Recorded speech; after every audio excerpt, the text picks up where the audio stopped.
Welcome to Mission Evolution Radio Show with Gwilda Wiyaka, bringing together today's leading experts to uncover ever-deepening spiritual truths and the latest scientific developments in support of the evolution of humankind. For more information on Mission Evolution Radio with Gwilda Wiyaka, visit www.missionevolution.org. And now, here's the host of Mission Evolution, Miss Gwilda Wiyaka. Hello. Whether you're new to the show or an old friend, I'm so glad you can join us. This is Mission Evolution, the place to find the latest knowledge from today's leading experts. This hour, we'll explore UFOs as myths and myths as real. The concept of UFOs has captured the fancy of many for years. Stories abound of alien abductions and ET sightings. Many eagerly await the great disclosure where governments will purportedly admit to hiding the truth of UFO visits to our planet. Yet to this day, there's no proof positive that ETs have been here or even exist. What are we missing? With us this hour to delve into the ever-deepening mystery of UFOs is David Halperin, the author of Intimate Alien, The Hidden Story of the UFO. David was a teen ufologist who grew up to become a professor of religious studies at the University of North Carolina, Capitol Hill. He had a special interest in religious traditions of heavenly ascensions and otherworldly journeys. While David no longer believes in UFOs, they've never ceased to cast their spell over him. The goal of David's research is to understand what that spell has been for him and what it remains for millions of others. His position in a nutshell: UFOs are a myth, myths are real. His website, davidhalperin.net. David, thanks so much for joining us on Mission Evolution. Well, thank you so much for having me, Gwilda. It's taken us a while to get you on and trying to dance with our schedules. I'm so glad it's finally happened. Well, so am I. So, when did you first become interested, apparently fairly young, in UFOs? What was your interest there? I was 12 going on 13. A friend of mine and I were going to do an extra credit project for a science class in 8th grade. And we decided we were going to write on life on other planets, which back in the early 60s, life on Mars and Venus were still real possibilities. So we went to, we thought we'd have a chapter on flying saucers, and we went to the public library and we looked in that archaic artifact, the card catalog, to find out what. I don't know how many of your listeners know have ever seen a card catalog, but we looked in the card catalog and there were 3 books on flying saucers. There were there was Jung's Flying Saucers, a modern myth of things seen in the skies. There was one called Behind the Flying Saucers. And then there was Gray Barker's They Knew Too Much About Flying Saucers. And I took Barker's book out of the library, bicycled home, and started reading it. And before too long, I was so frightened. I wanted to hide under the bed and pray to the God whom I believed in to spare me from the things Barker was writing about. Now, I will not go into a blow-by-blow account of everything in this extraordinary book, but I will say that its centerpiece is the story of how, in the autumn of 1953, 3 men in black paid an unwanted visit to a UFO researcher in Bridgeport, Connecticut, and terrified him into shutting down his organization and stopping his researches. It was a fantastic story, and I believed it. Only in retrospect do I understand why I believed it. And And I'll that bet that's what we're going to get into for this hour, isn't it? it's why it's one of the things. And perhaps I should hold off the revelation for a little bit. But let us say that I believed in flying saucers because I believed in the three men in black. And I set myself to become the flying saucer investigator who would rediscover the secret that this Connecticut researcher had discovered.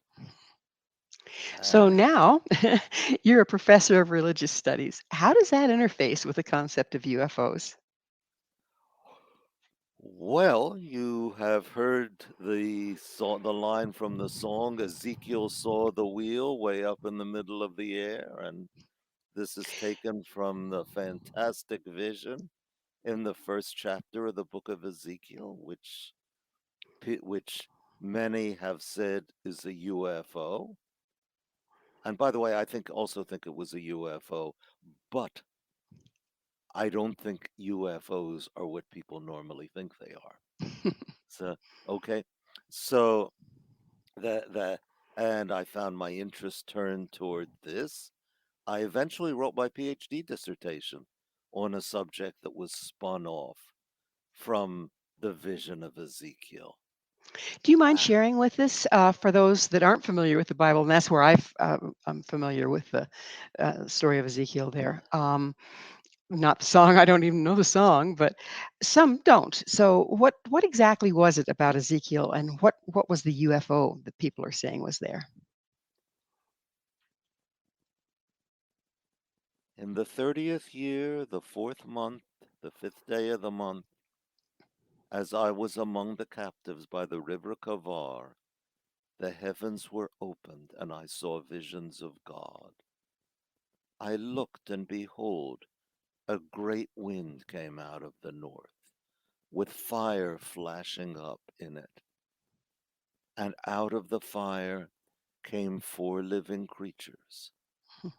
This was their appearance. They had the appearance of a human being, and they had four faces: faces of an ox, a lion, an eagle, and a human. And then, as I looked upon the living creatures, hard by the living creatures, I saw one wheel on the earth.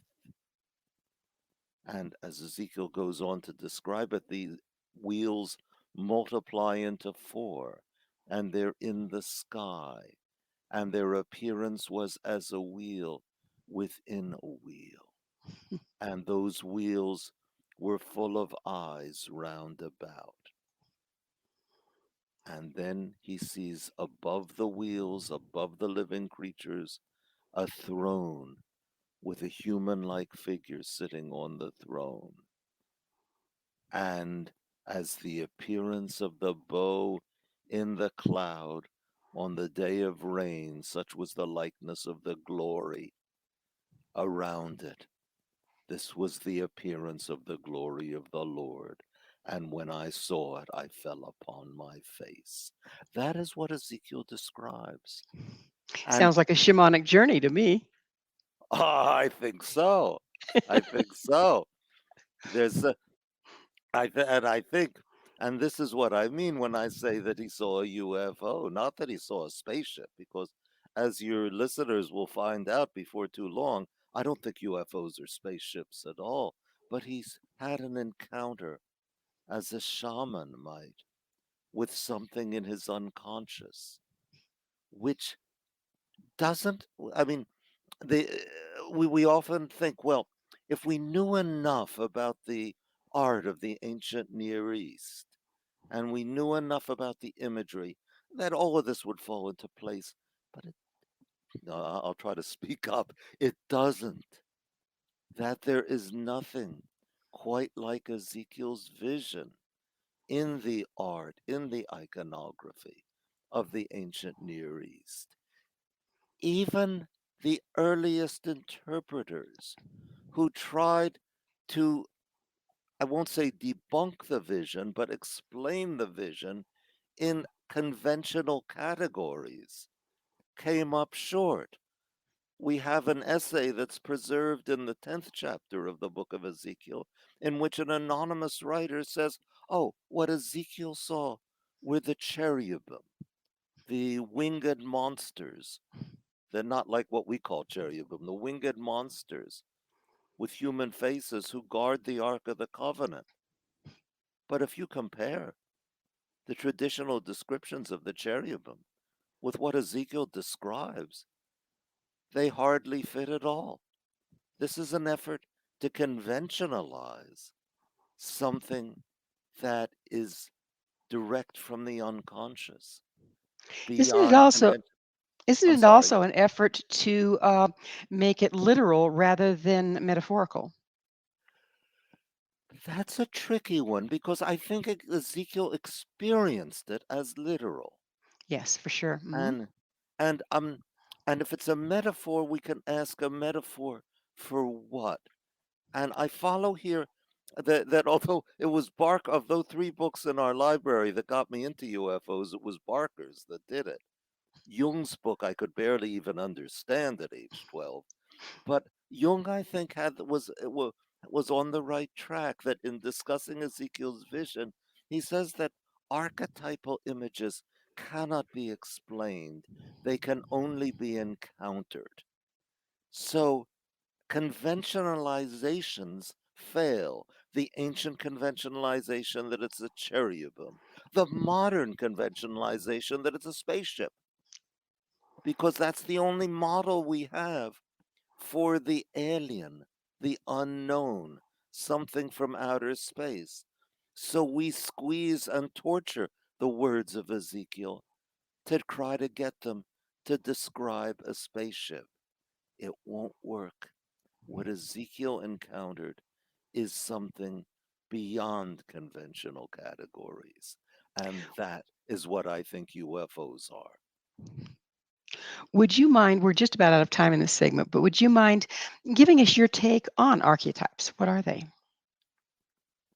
Patterns by which we organize our thoughts and the images that come to our mind.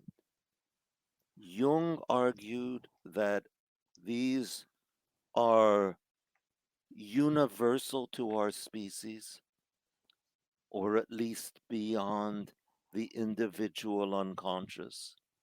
He never denied the individual Freudian unconscious, but said that beneath it there is a collective unconscious in which these patterns will emerge spontaneously. And when the Is this UF collective conscious? Go ahead. and when the Go ahead. flying saucers began to appear, Jung said, wow, this is a myth playing itself out in front of our eyes. And when Jung said myth, he did not mean it as disparagement. He meant it as a term of honor. Wow, it's a myth. Attention must be paid. Fascinating. Absolutely fascinating. And on the other side, we're just about to go into a break, but on the other side, I would like to get into more. Are they all myths or is there a mixed bag? Are we looking at both, something literal Yeah, and something yeah, the mythological? So, yeah. um, and the book by Jung, what was the title again? Flying saucers, a modern myth of things seen in the skies. Fantastic. Well, it is that magic moment. We're going to take a station break. David and I will return very shortly, so don't go away. This is Mission Evolution, www.missionevolution.org. Hello again. This is Mission Evolution, missionevolution.org. With us this hour discussing the hidden story of UFO is David Halperin. His website, davidhalperin.net. David, as promised, I would like to go into, there's Statistically, it's impossible, at least that's the latest, and has been on the books for a long time, that given all the, even just our galaxy, the likelihood of us being the only intelligent or the most advanced intelligent species is next to nothing. So while you're telling me that UFOs are myth, not literal, what is the likelihood of it being a mixed bag, that there are UFOs that are actually literal and the rest are myths? I would consider it very remote. I mean, yeah, I'm willing to acknowledge that it's likely that there's intelligent life somewhere out among the galaxies.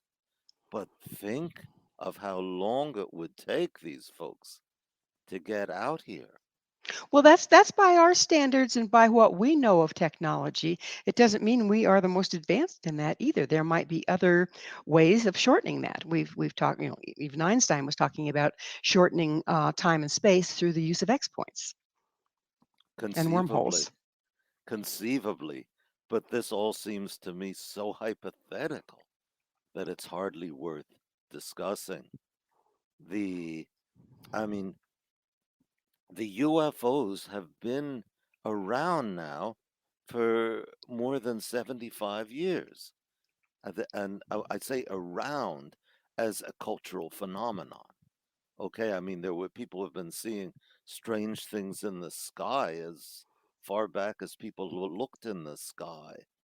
Uh, that we would be having visitors from outer space for these 75 years, and this would have no impact on anything on this planet.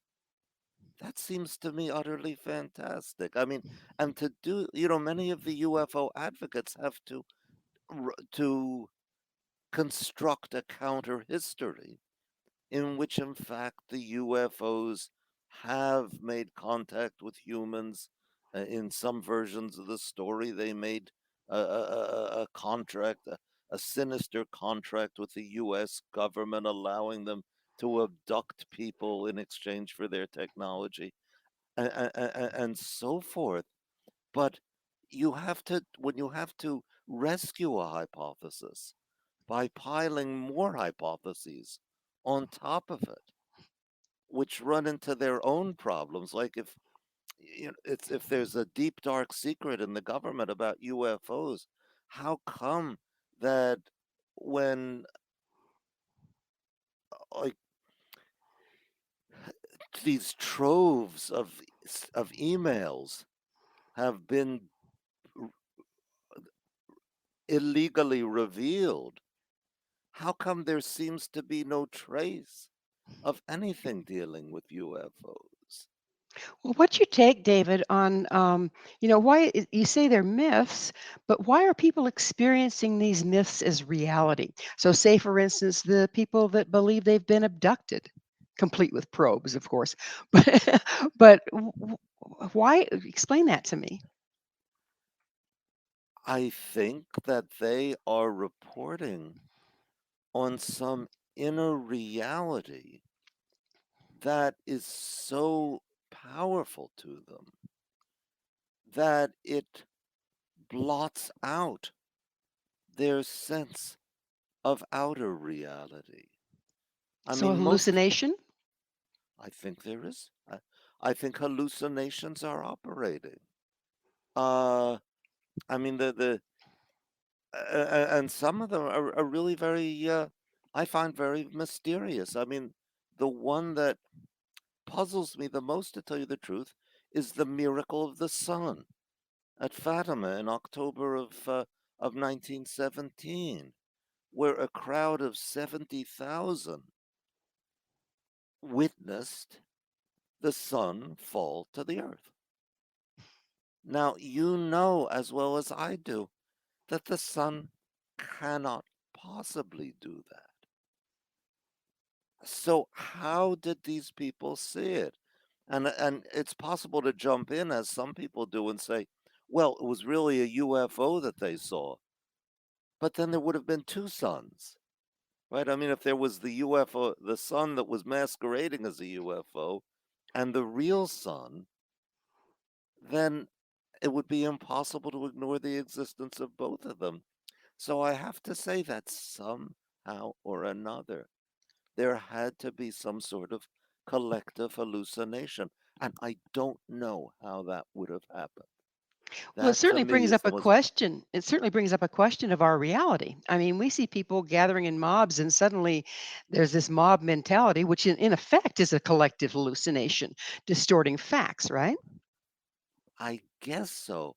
But I don't know that that quite goes the distance toward people seeing or believing they see something that's impossible and having the vision of it at the same time as each other. I mean, simultaneously. You would think there would need to be some kind of outside stimulus to collaborate for all the same people to have the same hallucination. Yeah. And I don't know what that would have been. And it still seems to me to remain a mystery how their psyches operated on that stimulus. I mean, when we ask, is UFOs just a myth or is there some reality behind it? There is a there are two ways we can take that. One is the way I think you intended it and the way I responded to it. Are there in fact some sort of alien visitors in the sky? And that I don't think there are. The other is, are there stimuli for UFO? I'm not even sure I want to call them sightings. I'd rather call them either experiences or visions. I like religious language in talking about it. That there are usually some sort of stimuli, like in the case, the very famous case from Papua New Guinea in June of 1959, in which an Anglican missionary and some 25 of his Papuan parishioners saw discs approaching them at close range and human figures walking on the surface of the discs. I mean, yes, there seems to have been a stimulus for this being bright stars and planets seen through clouds that thickened and then dispersed. But what these people did with it, what their minds did with it, that to me is what's extraordinary. And that to me is the UFO. So, Conceivably is, oh, sorry, no, no problem. So, from what you're saying, then the um, reports of Jesus walking on water or multiplying fish or any of the miracles that he did could fall into the same category. conceivably, although there we're dealing with the question of transmission of of stories in which it's possible for stories to simply be invented. Well, Whereas, or distorted from one telling to the yeah, next, and how many tellings has there been, right? right. I mean, we've all played that telephone game, but Exactly. the, uh, but I mean here in the UFO encounters, we usually have, the first the direct testimony of people who feel that they've seen something quite extraordinary. And And what's interesting is they truly believe it. In many cases, they'll pass lie detector tests and everything else. So this has been very, very real. Um, but the thing of it is, the people aren't necessarily the kind of person that has a psychological profile to be subject to hallucinations. How do you explain that? unless we all are subject to them at some point or another. Oh, there's that, isn't there? Yeah. I mean, I gave the case of in my book of a woman who had was worked with a psychiatrist, an American psychiatrist in London, and she had the most vivid hallucinations of her father appearing to her. I mean, and she was by most standards a completely normal, functional person, but she would have this apparition of her father would haunt her, and the psychiatrist was very smart. He didn't try to get her to give up having hallucinations. He tried to teach her how to control them so that she could banish her father And then one time when her husband was away on a business trip, she created an apparition, which may be a better word than hallucination, of her husband wearing only his underpants, which he proceeded to remove, and they went on to have blowout sex. Now, I don't know what, if I were a fly on the ceiling, I'm not sure what I would have seen. I'm sure I would have only seen one person, but at least her experience was this very concrete, tactile encounter with this this apparition. And the psychiatrist had the really the great insight to say, hey, let's not dismiss these things as pathological. Maybe it's a talent that most of us have not developed. And that's a very interesting point because regardless of what they are, there's information coming through, right? Yeah. Oh, yeah. Just where it's coming from. It's a see. I believe UFOs are real. Yeah. It's just they come. They're visitors from inner, not outer space, and they can be coming to tell us things that we would not otherwise know. Are we limiting the concept of inner space by thinking it's just our psyche? What if, like some people have proposed, that there's as huge a landscape as we go inward that then goes out into all that is, as there is as we go outward and connect with all that is? I've enjoyed playing with such ideas. I don't know I don't know to what extent they're true. But what I do know, I shouldn't say no, what I'm convinced of is that inside, and your listeners are not going to see me tapping my skull, but you can. That inside there is as much mystery as anywhere in the universe. It's fascinating to me that our limited concept of reality, I think, is at play here, don't you? I don't know. I'm being very cautious and hedging my bets because I believe that it's important to stay as much as possible within the paradigm that we know and the paradigm that we know to work without insisting it's absolute truth. That's really important because if you think back, in the biblical times when they would have a vision or an experience, they would naturally interpret it based on the information they had. And Yeah. if I understand you correctly, you're saying that now, now we've thought of space age things, we're dealing with the space age. Now we're interpreting those same kind of stimuli according to the information we have and assuming, oh, it's off planet. Yeah. Yeah. We're conventionalizing it. And there's something, I think there's something beyond it. And to the extent that I can interpret it in accord with what our current scientific paradigm recognizes, I will, just the way people in the 15th, 16th centuries were perfectly justified in not wanting to abandon the Ptolemaic astronomical paradigm of the sun and the planets and the moon going around the earth. It worked. You could do all sorts of cool things with it, like predict eclipses. So you don't want to junk that. It's Exactly. on it's only eventually the Copernican paradigm showed that it explained more things. So I am We're perfectly going free. I'm Sorry. I'm I'm sorry to interrupt, but we're going to have to take another station break. David and I will be right back to continue this fascinating discussion, so you stay right there. This is Mission Evolution, www.missionevolution.org. Hi there. This is Mission Evolution, missionevolution.org. Our guest this hour is David Halperin. His website, davidhalperin.net. David, one of the things that I find pretty interesting is the UFO community tends to be really invested in conspiracy theories and that there's a cover up. What's your take on that? Oh, I don't believe it at all. I don't that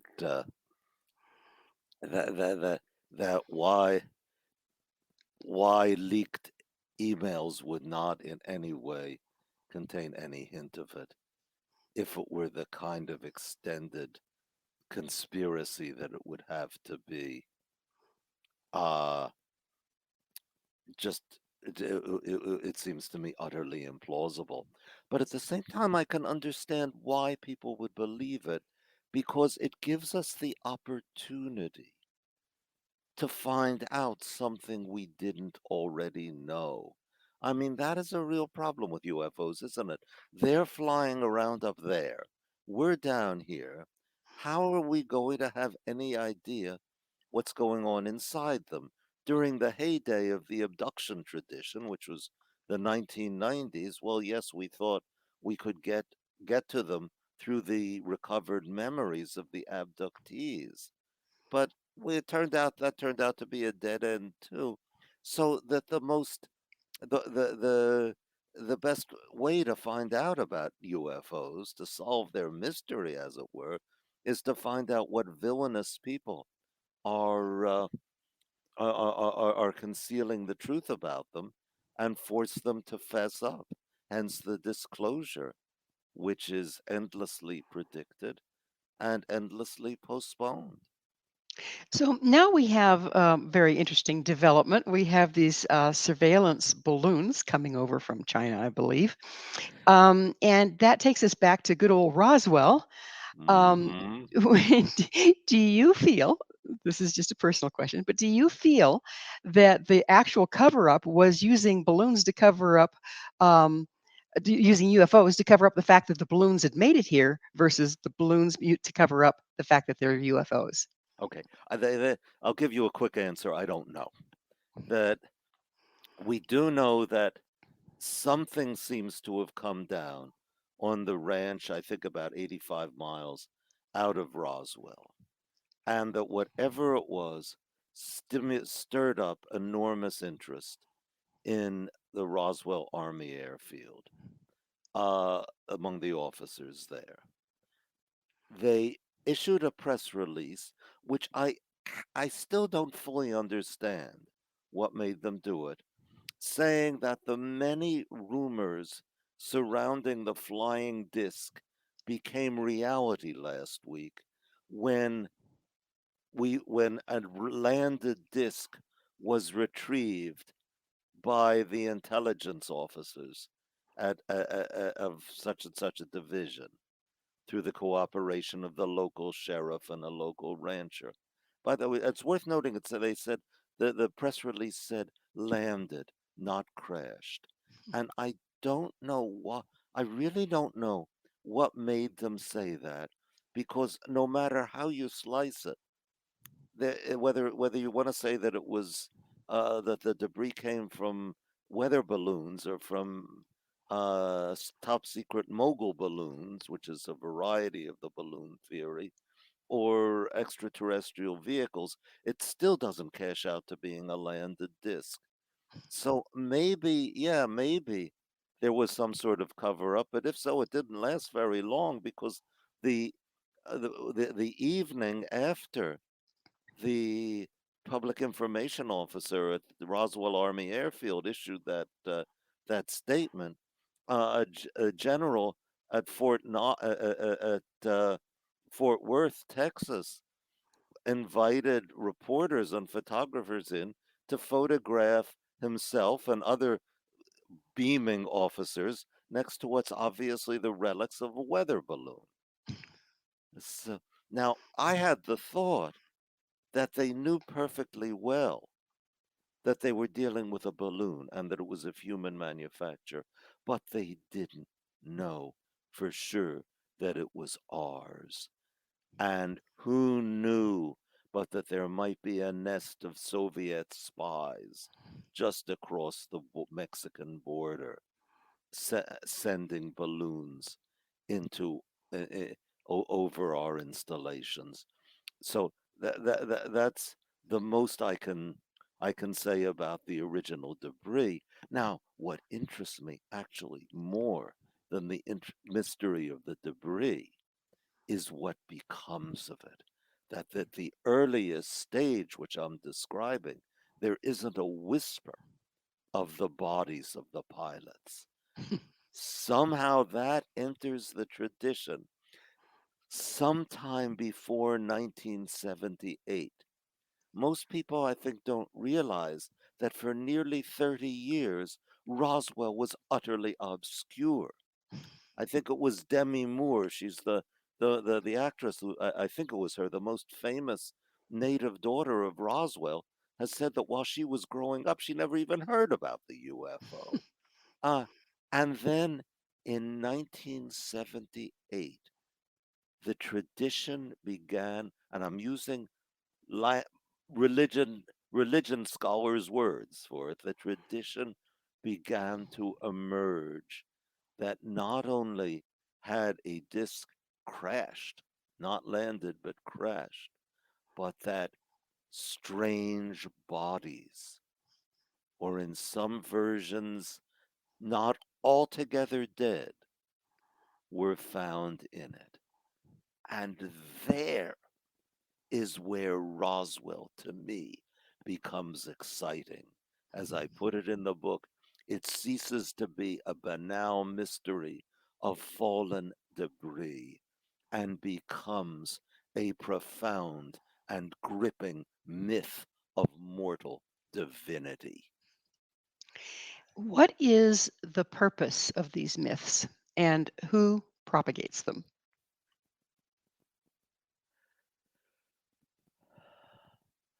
I think I come across two cores to what I think is the UFO myth. One I would is in straight Jungian terms, that for Jung the circle is the mandala is the archetype of wholeness, the reconciliation of opposites. And Jung saw the flying saucers as our inner mandalas projected into the sky, which I find incredibly plausible because, I mean, aerodynamically, I'm not sure that there's any real function for a flying disc, but as a projection of an image of wholeness, of reconciliation, then it seems to me absolutely plausible. I That's find let's it interesting that there's talk of all sorts of different varieties of ETs, and yet there's what, a cigar and a disc, and those are the only two shapes. You would expect there's as many different shapes and presentations as there are races. Well, yeah, when I was a kid, when I was a teen ufologist, we really had the disc and then the cigars. The cigar was the mothership usually. So you had Uh, both. yeah, Hmm. but since then the triangle has assumed a place of honor next to it, and I really think that it deserves a great deal of investigation. I know one person has written a book on the history of the triangular UFO, which first appeared, as far as I know, in the Hudson Valley in the mid 1980s and became dominant in the Belgian UFO wave of November 1989. And here there is a real possibility that some sort of American aircraft may have triggered these observations. Yeah, we have some strange looking beasties up there that they've been trying out. Yeah, yeah. Hmm. So yeah, there is there's now at least three kinds of UFOs. The but I wanted to continue the question of the meaning that the one that the archetype of wholeness or reconciliation. Let's call that the sunshiny aspect of the UFO, but I think there's a much darker one. And I think here I can get back to the question of why Gray Barker's book so appealed to me when I was 12 years old. And that is that I think the UFO represents the ultimate alien, death, Hmm. which, and that's really why I called my book Intimate Alien, that our death is the most intimate thing for us. I mean, the day we were born, our death was born inside us. And yet it is, at least in my view, utterly beyond our imagining what it Well, you're gonna is. you're gonna have to back up and take me along because I kind of missed the connection between UFOs and it being our death. Well, to look at Roswell. What is Roswell about? Essentially, it's a myth of beings fallen from the sky and being killed. And I think it's that quality of the death, of quality of death, that accounts for why Roswell is the most, the best known of all the stories in the UFO repertoire. Well, falling from the sky and to one's death almost sounds like incarnation in a certain way, doesn't it? Oh, that would give it a different dimension, wouldn't it? Hmm. Okay. I mean, I'm not, I'm, I'm open to that because I think, you know, that Freud spoke of dreams as being overdetermined. That is to say that whatever we see in a dream has more than one meaning, and the dream's power is that it coalesces different meanings. So perhaps I could see that as incarnation, but then there's details that just won't fit that. Okay, that the creatures that fall are half devoured by animals. Their bodies give off a sickening stench, which almost it sounds like an inversion of the odor of sanctity that the saints are supposed to have. Well, we think of the fallen angels as well. That's this a similar thing, coming from a higher frequency to a lower one, and having to come from a higher frequency to incarnate into this lower frequency reality, if you will. Does all of that play in there somehow? I don't know. I mean, what I look toward as prototypes of Roswell is the Greek myth of Icarus, who flies too close to the sun Mhm. and his wings melt and he falls, and to Isaiah's Lucifer, how art thou fallen from heaven, O Lucifer, son of the morning? Thou saidst in thy heart, I will climb up to heaven. I will ascend above the heights of the clouds. I will be like the Most High. Yet thou shalt be brought down to hell, to the deepest parts of the pit. And I don't think it's coincidence that this emerges in 1947, or at least the initial germ of it is from 1947, when we're getting used to the idea that it's possible for these hubristic human beings to utterly destroy themselves with their Well, weapons. on that cheery note, we're going to have to take another commercial break. Please stay with us as David and I continue to explore UFOs, myths, and reality. This is Mission Evolution, www.missionevolution.org. Welcome back. This is Mission Evolution, missionevolution.org. This hour, our expert guest is David Halperin. His website, davidhalperin.net. David, you've given a pretty convincing argument why UFOs are myths, but myths are real. However,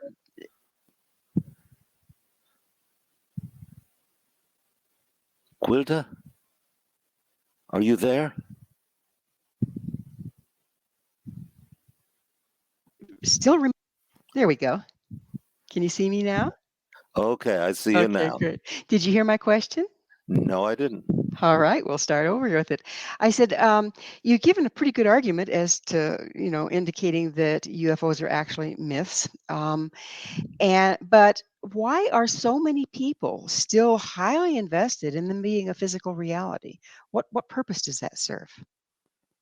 Because I don't know that you can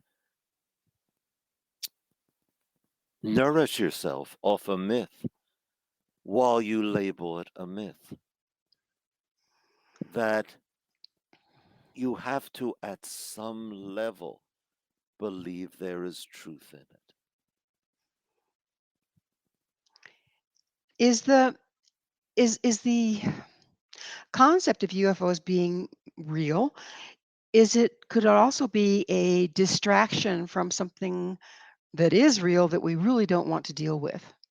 Ooh, well, let's take the latest surge of interest in UFOs, which I think has somewhat faded from that in 2020 UFOs were all over the place.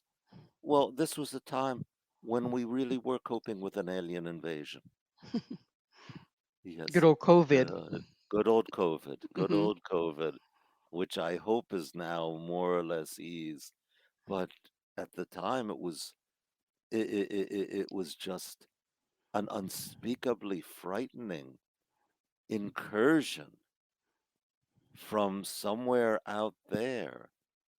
And I think UFOs provided a way, perhaps to distract people from COVID, but also a model for conceiving what was going on with COVID. Because I think that UFOs are conveyors of truth in symbolic language. Now, good. I'm sorry. I don't want to leave your listeners hanging. We set forth a riddle, a puzzle, which was what got me in, why I believed so powerfully in Barker's book, and we never answered that. And may Well, I that go is that ahead? is the full circle of the interview, isn't it? Yeah, Is what got you interested and what's your answer ultimately to the riddle? yeah, and that is, I believed, as I said, in flying saucers because I believed in the men in black. But why did I believe in the men in black? The answer is that I knew them from personal experience. That in my house there was a terrifying secret, just as Barker described in his book.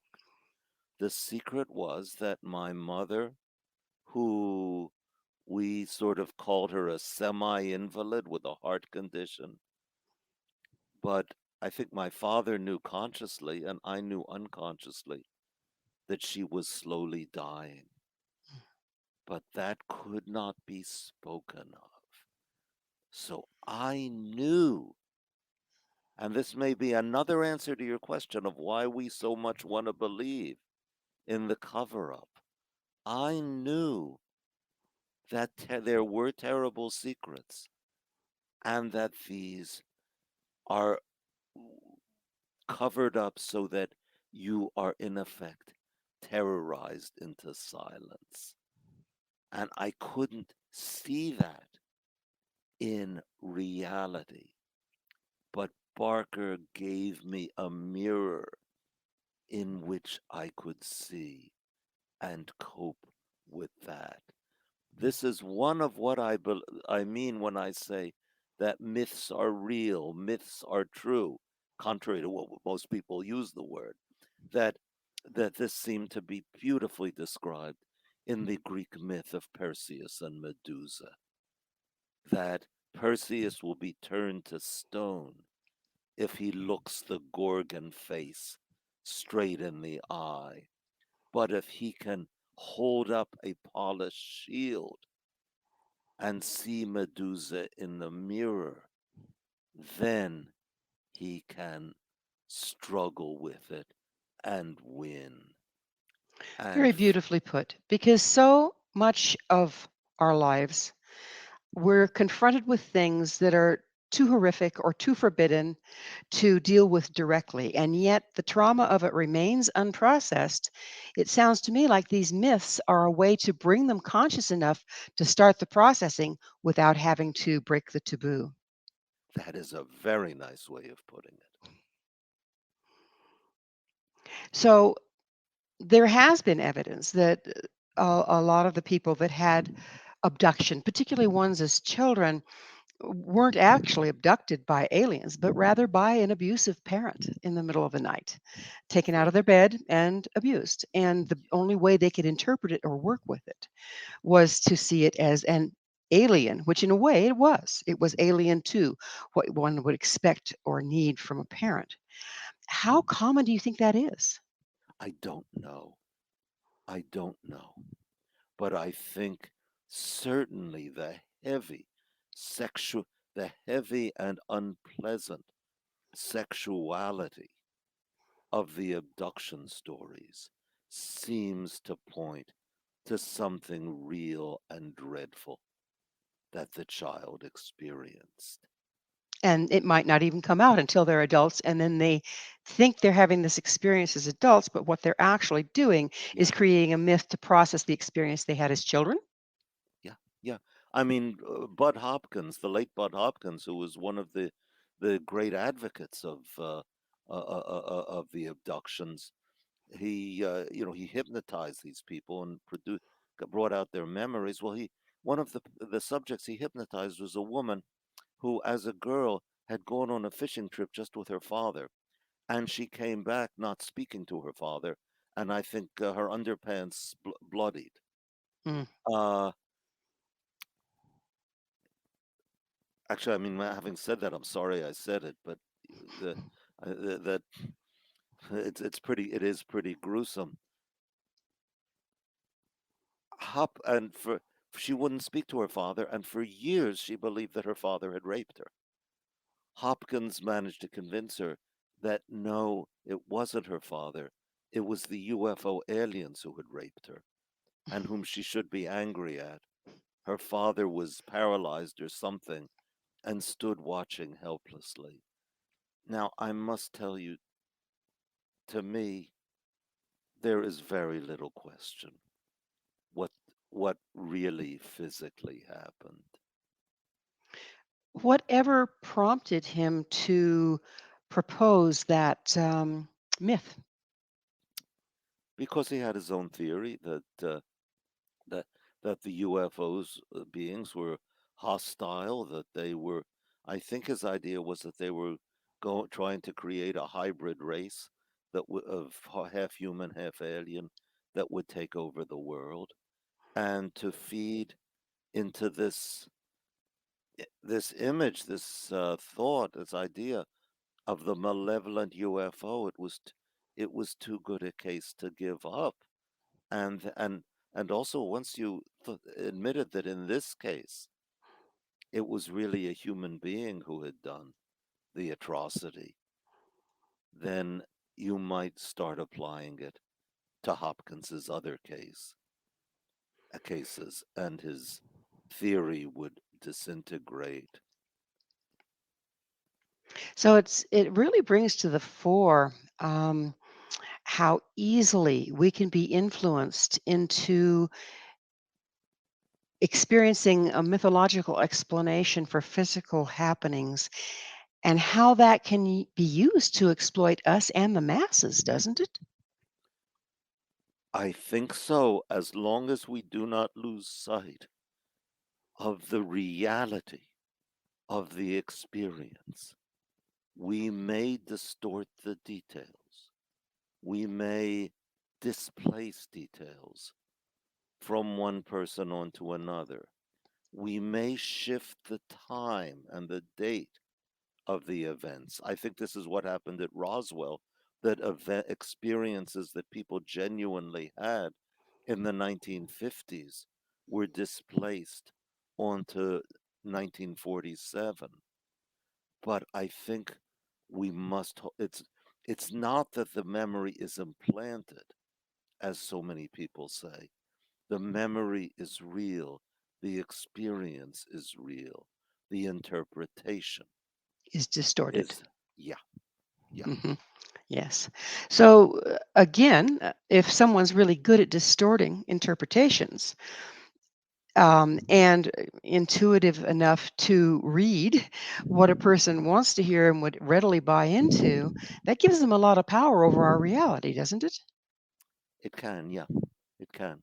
Though I really don't think Hopkins or the other abduction researchers were interested in controlling our reality. They saw themselves, I think, quite sincerely as exploring a dark and neglected aspect of the But reality. they had their agenda. It was a hidden agenda, probably even to them. Yeah, Yeah, and yeah, I think they exactly. were right. I think they were right. I think they were discovering a really important phenomenon. And if it wasn't what they thought it was, then that doesn't make their discovery insignificant. I mean, Columbus didn't know he discovered a new country. Exactly. So we're running shy on time, and I can't end a program without asking, David, what is your mission? What is my mission? What is It your is mission? it is to learn and to teach, to find that which is concealed and bring it out into the light. And so if you're doing that, then you always have to leave doubt, don't you? Sure, sure. There's heck, I do not have all the answers. You could I could supply you with a list of questions to which I would just have to say I don't know. I mean, Freud, at the end of his interpretation of dreams, Freud said that every dream has a navel where it plunges down into the unknown. And I think the collective dream that we call the UFO has such a navel. We can't follow that plunge. We can only watch it and marvel. And isn't that the power and the usefulness of it? Amen.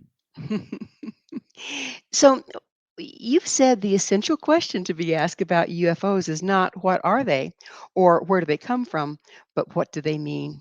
Do you have an answer to that? Well, yeah, they mean wholeness, or they mean death, or they mean both. And and their power may be that they convey both connection and ultimate disconnection. As a former ufologist, do you believe that there is a possibility or even a likelihood that we will actually see physical in this reality UFOs? No, no.